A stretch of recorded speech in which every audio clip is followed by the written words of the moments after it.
And I feel that the cats might have had a little bit of a meal off of her. Wait, what?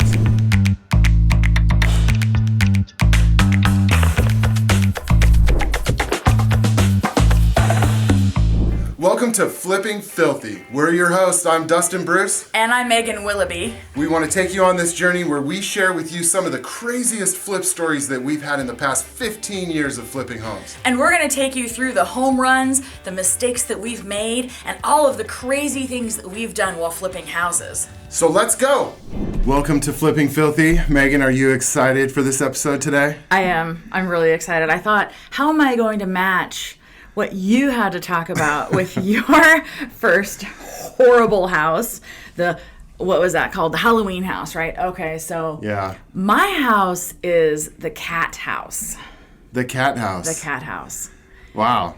The cat house. I can only think of like 10 things of why you would call it the cat house, but please enlighten us all. Okay, so this house came to me from a wholesaler. So the wholesalers, they beat the street, they send letters out, maybe they find out that a house might be foreclosing, or they look for houses that might be in probate, which means that somebody has died and the heir is now going to get the house. So wholesaler had emailed a whole bunch of people about this house. Now, this was last year, right when interest rates started to climb, but it was still a really crazy market. So we're talking 2022. 2022. Yep. Okay. Yeah. All right. Yeah. There's even in 2022, we saw a lot of investors were very scared of the market and kind of pulled back and weren't doing flips. I know it was your best year ever of doing flips, though, because you really got into your systems and processes within your own, business of doing your flips. So that was really exciting to see. But yeah, so tell me how this wholesaler went about getting this one. Okay, so apparently this was a death situation. Okay. So this person died, didn't have any living children, didn't have any grandchildren, and the only heir was the nephew who lived in New York City. Wow. So the closest living heir for this person was a nephew in New York City? Yes. And so the nephew in New York City was to come out for a month and sift through all the papers, because apparently this person had owned another house somewhere in the United States, but couldn't figure out where it was. Anyway, so the wholesaler contacted me. There were a bunch of people that walked through the house. They usually give a time frame. Between 1 and 3 today, we're going to be showing the house. So I walked through the house knowing that I needed another house to flip. Okay. And I thought, okay, the story behind it was there was a water leak. There was a refrigerator ice maker line leak that caused a lot of water damage. So there's buckled wood floors. Right. There was mold. It had damaged the drywall, and basically it was a split level. So for you, it was pretty obvious signs of some of these things because you've seen a lot of these houses. So when you go into them and you find these buckled wood floors and stuff, you're automatically thinking water. Water. Yes, okay. It was water. But that was the only thing that was explained to me about this house. So there are some items in the house. The water leaked for a while. You mean the marketing description of this wasn't fully complete about, all the stuff you found at the end? They didn't disclose everything. Okay. All right. So I'm walking through this house, buckled floors.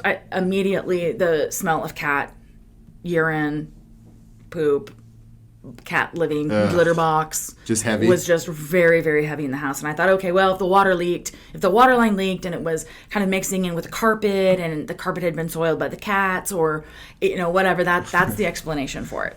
Were you wearing a respirator?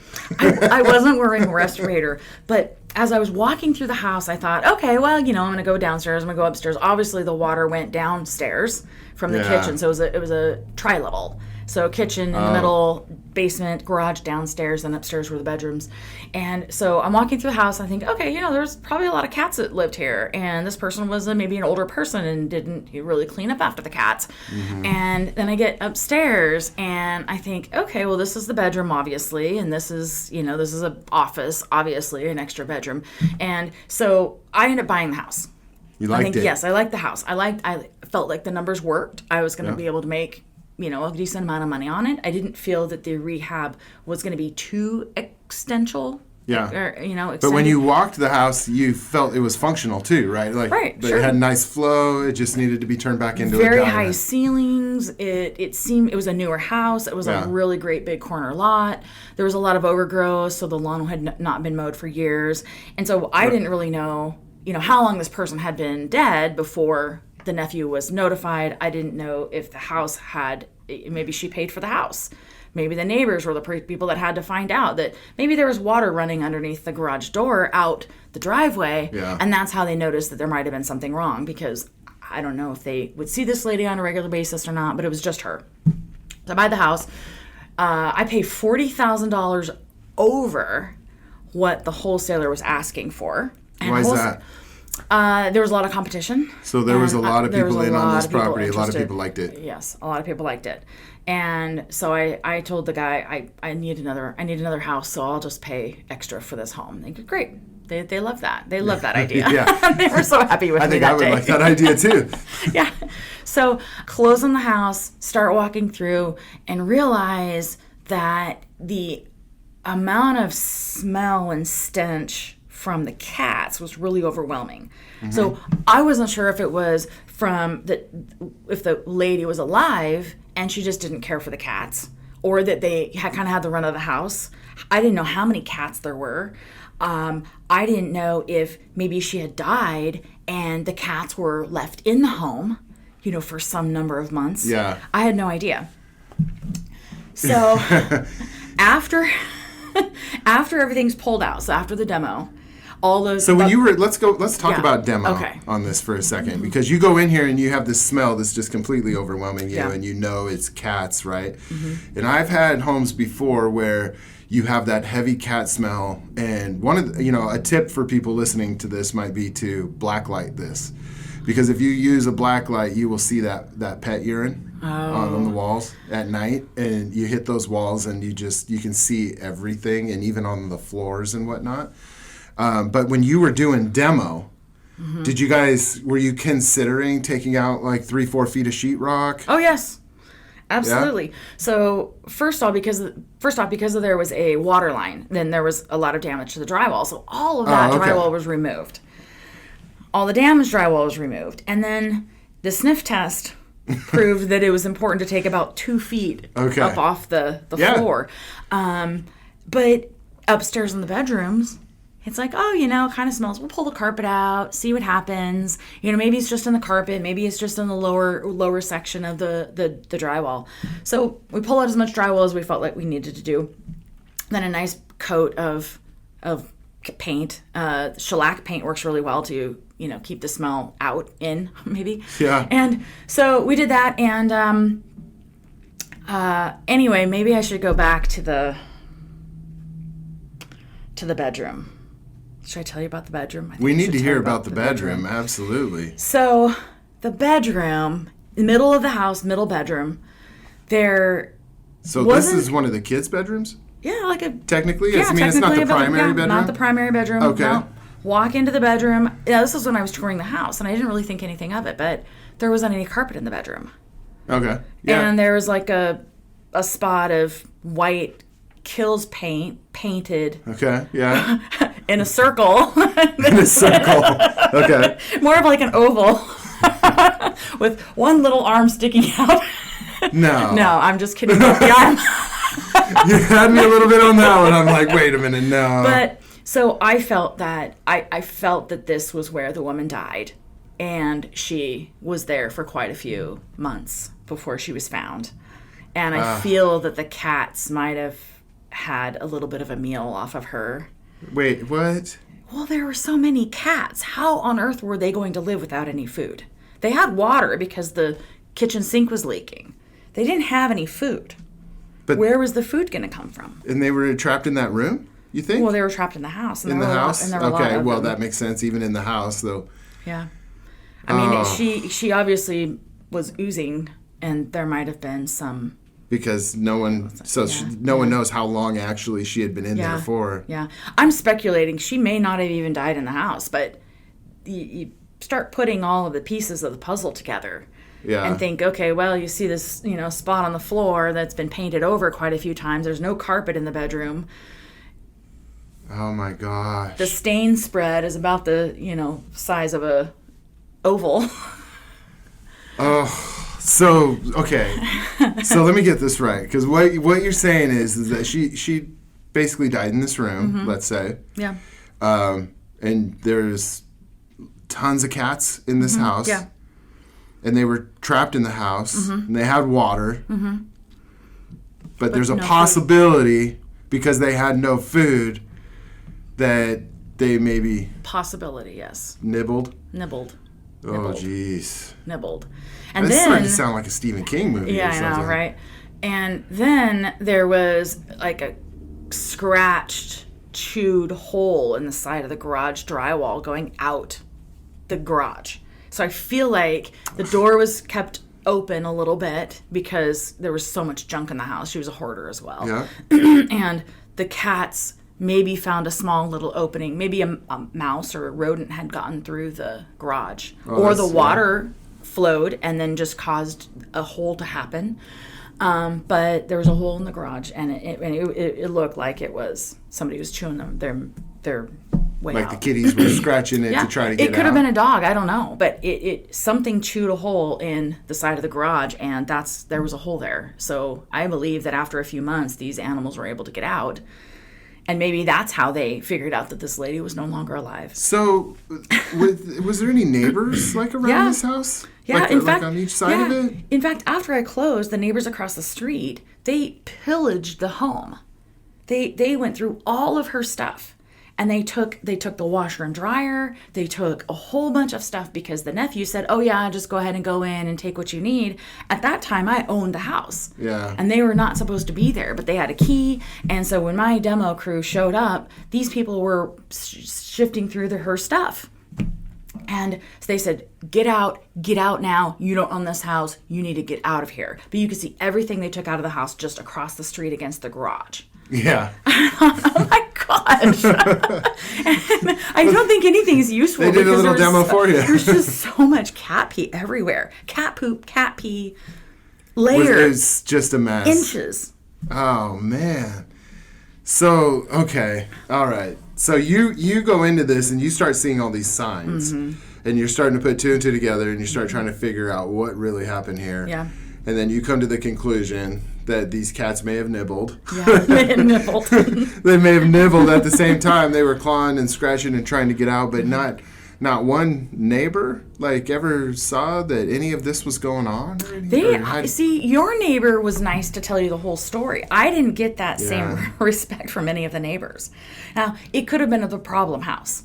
It was the house that had the overgrown yard. It had the old junky car in the driveway. It didn't have a lot of work that had been done to it. Maybe people were tired of all the cats. I mean, in fact, there are a couple of cats that were left behind living underneath the shed even when I put the house back on the market a couple months later. There were cats living in the round. Did the neighbors actually tell you at any point, what happened? How many cats there were there or anything?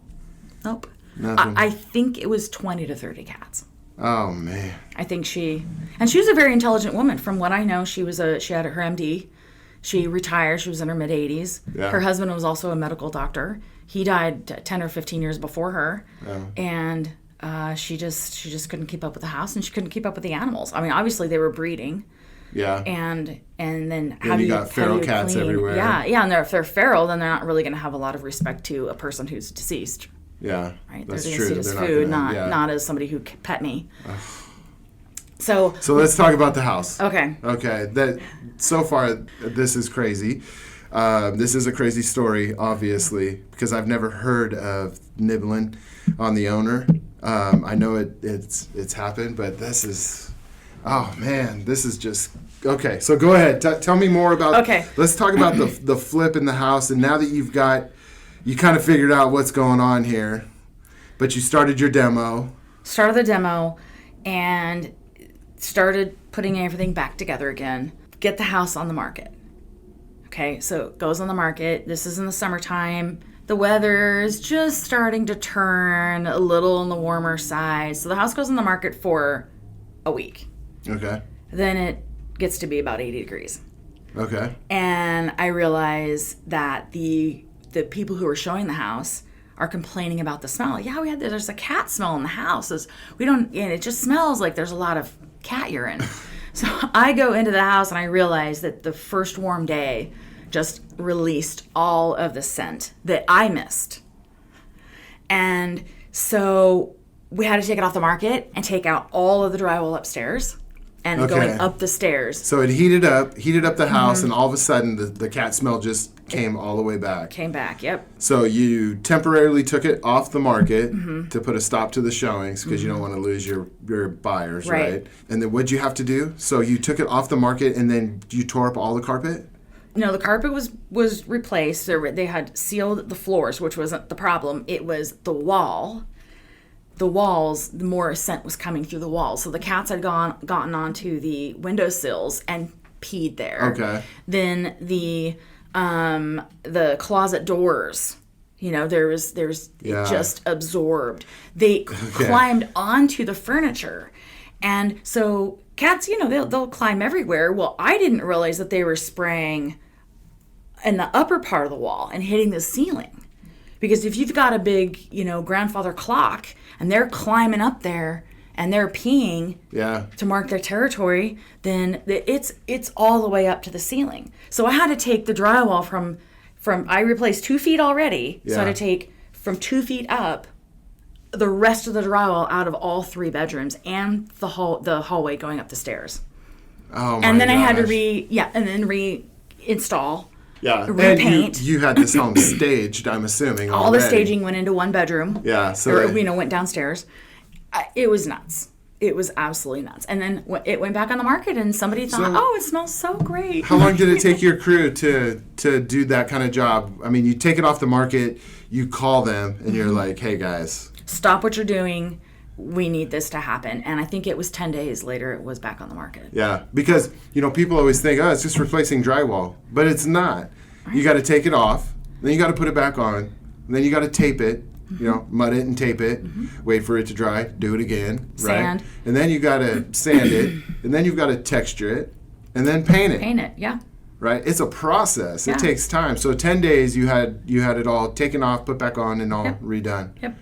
That's a good time. I mean, that's not bad at all, considering all the steps that you have to do in there to get all that done. Yeah, and the people that ended up buying the house owned cats, so they were used to the when smell. it was all done, though, and you put it back on the market, did you have any more complaints from anybody? No. Did anybody smell? No one said a word after that? Nope, because I was on my hands and knees sniffing the wall through the entire house.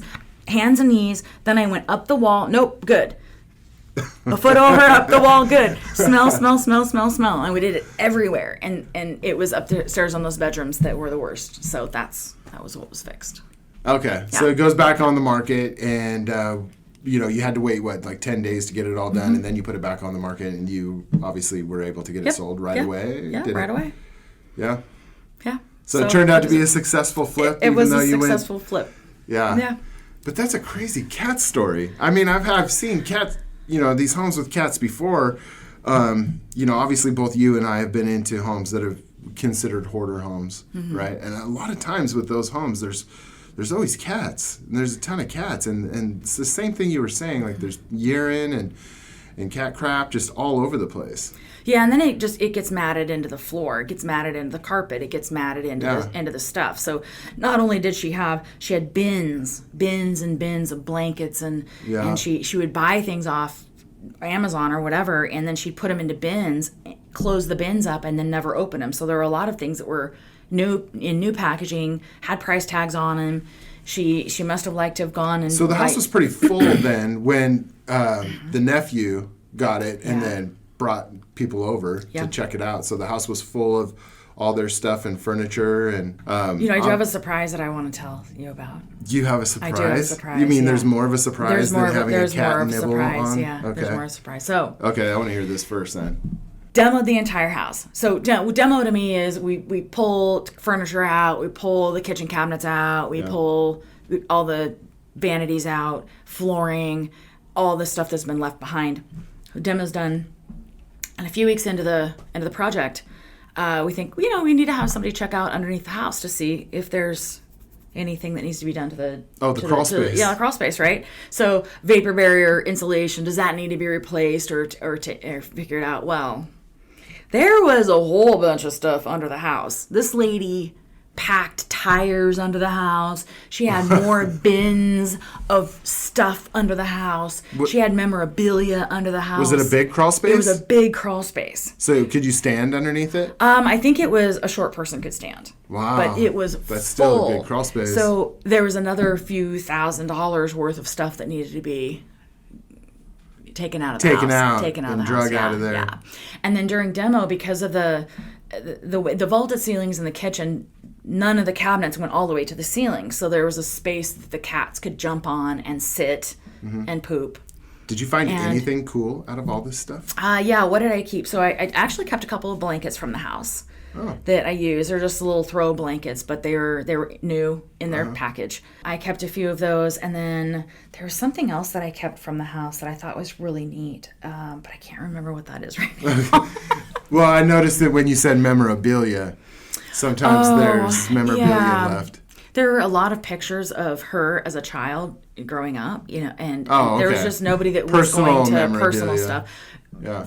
Hundreds of pictures, photo albums, Did the boxes. Nephew no, take he had any no of this relationship stuff? with her. He didn't know who she was. Really? So he just gets a call one day saying you have an aunt that passed away and you're the heir. And yes. Because of the way they have to go through, they go through what children, grandchildren, and if there aren't any grandchildren, they go to parents. Well, she was 85, she didn't have her parents. Then they go to nieces and nephews, or uncles or whatever, brother, sister, and it was just the nephew that was that's incredible. That was living, So he had no relationship with her. There was no reason for him to keep any of her pictures or anything growing up. There, maybe he was an adopted nephew. I have no idea, but he didn't really. He didn't really care. He just wanted to sell the house and just move on with his life. Yeah. Well, that's going from the East Coast to the West Coast for sure. I mean, he was in New York, New Jersey? New York. Wow. Coming over to... That's pretty crazy. Yeah. Wow. So, but there was definitely a lot of cat poo. What about the details of the flip in terms of how you felt like you did on the flip? So it definitely went over budget. Really, I didn't make too much on the house because of the time being on the market. Okay. I think I had to pay some closing costs to the buyers, and I think in the end it ended up being about $8,000 profit. So you have over $100,000 rehab, which is just construction and materials. It isn't holding costs and all that, and so over $100,000.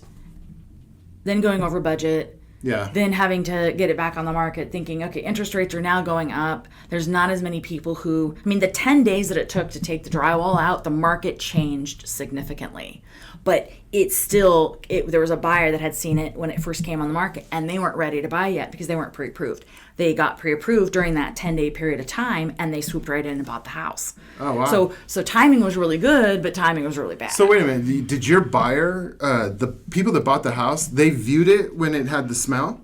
They saw it on the market. It came on the market, and so their agent had sent it to them, yes, and they weren't ready to buy yet, so... Oh, so it worked out very well for them. It worked out very well. Mm-hmm. That's great. Yeah. So how many homes do you normally flip at one time? Right now I have 8 projects. 8 projects going on right now. Yeah. So 2 or 10. And that's up from 2022. Yes, and 2022. But even 2022, you were... I think I was 18 was the total. Yeah, but it seemed like you had about 3 or 4 kind of always going on at the same time. Yeah. Yeah. So right now you've got about 8 going on at the same time, but in different stages. Right. Yeah. From acquisition to selling it off completely to being in rehab stage. Yeah. Well, when you do that many flips, you're going to run into some of these stories, and you're also going to have different profitability levels. That's for sure. Sure. Some are great and some are not great, but I figured that the average is what we're looking at, and as long as the trend is that there's profit in it. It keeps the crew busy. Yeah. They have their own contracting company, but they only work with me. And so they can be very nimble and jump between projects. So if there's something that I need them to stop, we've got to change out all the drywall upstairs. Then they say, great, we can do that, because they don't have to worry about answering to anybody else or changing. Well, when it comes to this particular home, the cat house, right? When it comes to the cat house, looking back at the project, what do you see as maybe the biggest thing that really took you over budget? I paid more for it than I probably should have. I could have come in maybe $5,000 over the next highest offer, but I think I was just being a little aggressive. So I would have had a little bit more money in my pocket at that point. Then I wasn't really paying attention to interest rates. As an investor, as a real estate agent, it's important to look at the market and say, okay, well, where are we with interest rates? Because that is going to affect people buying houses. I was doing really well for a couple of years because of COVID. We had low interest rates. We had low inventory. There were multiple offers. So when I would go over budget, I would make up for it through a multiple offer situation. Well, I got stuck with this house where, okay, I'm putting it on at a higher price point than most of the houses in the area. It had a bigger lot. It was a little nicer house. It had some things that other houses didn't. But I was really pushing that. And if I had to come in and lower the price, then I would have taken a loss on the house, and that's uncomfortable. It feels like, gosh, I really did something majorly wrong if I'm going to be losing money on a home. Yeah, I know I can feel that way for sure. But you know what? Like I said, you're doing so many projects and so many houses. You're bound to have that stinker. Mm-hmm. And then what do? We get to share it on our podcast. Yeah, right. So that's good. Well, that's certainly a crazy story. Mm-hmm. The cat house. I'm not going to forget that one, and I might skip lunch today because of it. But that was certainly interesting. So thanks for sharing that one with us.